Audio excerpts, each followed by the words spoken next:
টুকুইলু যাচ্ছে তাদের নানু বাড়ি। সে সময় মানুষজন দূর পথে বর্ষাকালে নৌকায় যাতায়াত করত। টুকুইলুও তাদের প্রতিবেশী হিরু মাঝির নৌকায় যাচ্ছে। পথে তাদের সঙ্গী হয় মহাদেব সন্ন্যাসী।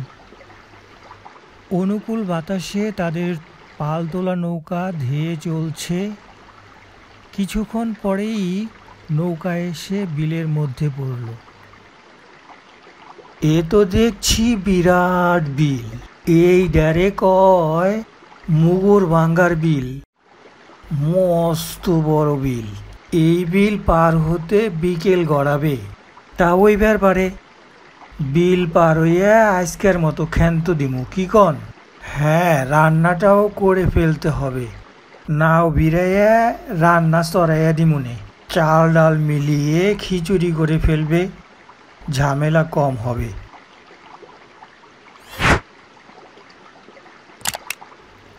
বিশাল বিল, চারদিকে শুধু থই থই পানি। আশপাশে ২-৪ মাইলের মধ্যে কোনো গ্রাম জনবসতি নেই। নৌকা এগিয়ে চলছে। বিকেলের দিকে তাদের নৌকা বিল পার হয়ে কাশবনে ঘেরা একটা বড় গাছের নিচে এসে থামল।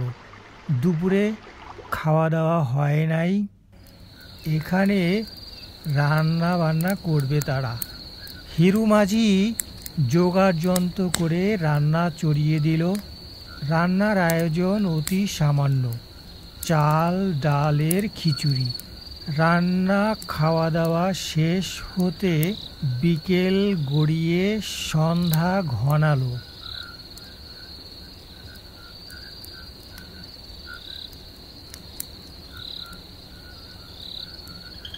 কিছুক্ষণ গল্পগুজব করে তারা শোয়ার প্রস্তুতি নিচ্ছে।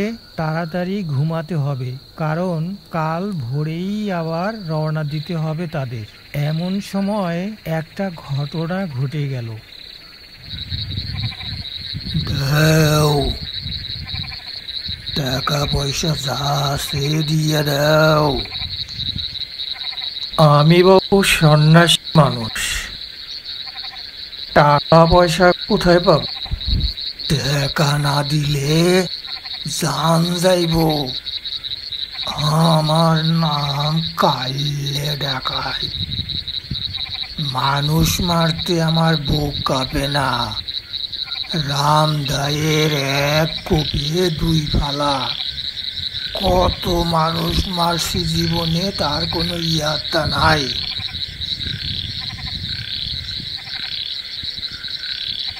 দেখো বাপু, আমি একজন পথিক। এই বাচ্চাগুলোর নিয়ে এর এক আত্মীয় বাড়ি যাচ্ছি। দূরের পথ, এইখানে এসে রাত হয়ে গেল। তাই ভাবলাম রাতটা এখানেই কাটাই, সকাল হলে আবার রওনা দেওয়া যাবে। টাকা না দিলে জান যাইব।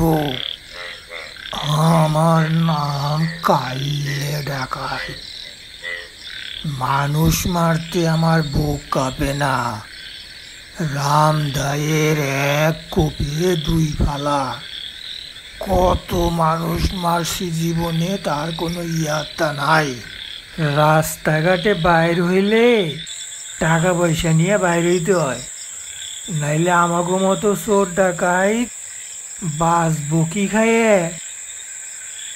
বাবা, তোমায় একটা কথা জিজ্ঞেস করি।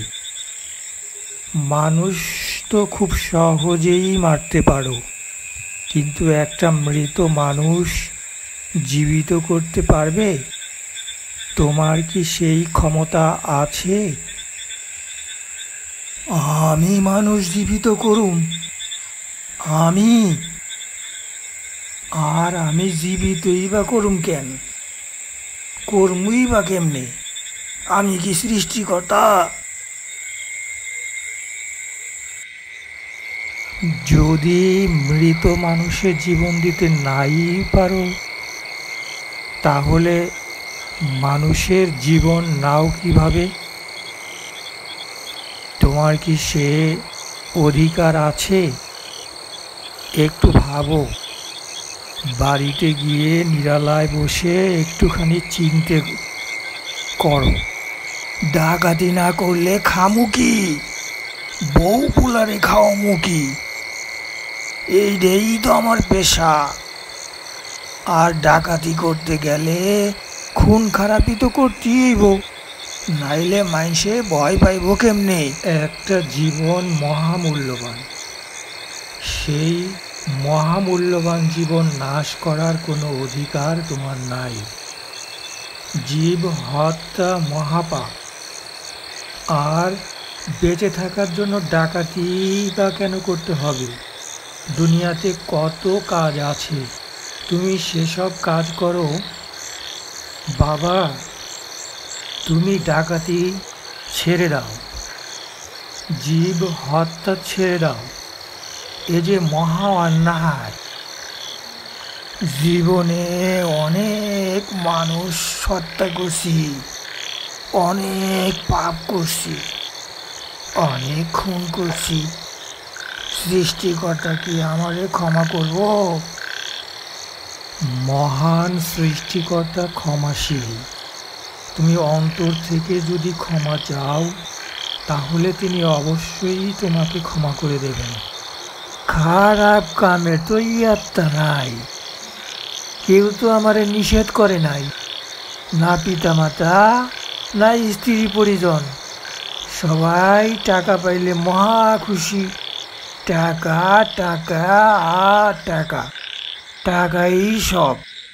টাকায় আদর, টাকায় ভালোবাসা। সাধু বাবা, আপনার মতো এমনভাবে আগে আমারে কেউ বুঝায় নাই, কেউ বলে নাই এটা অন্যায়।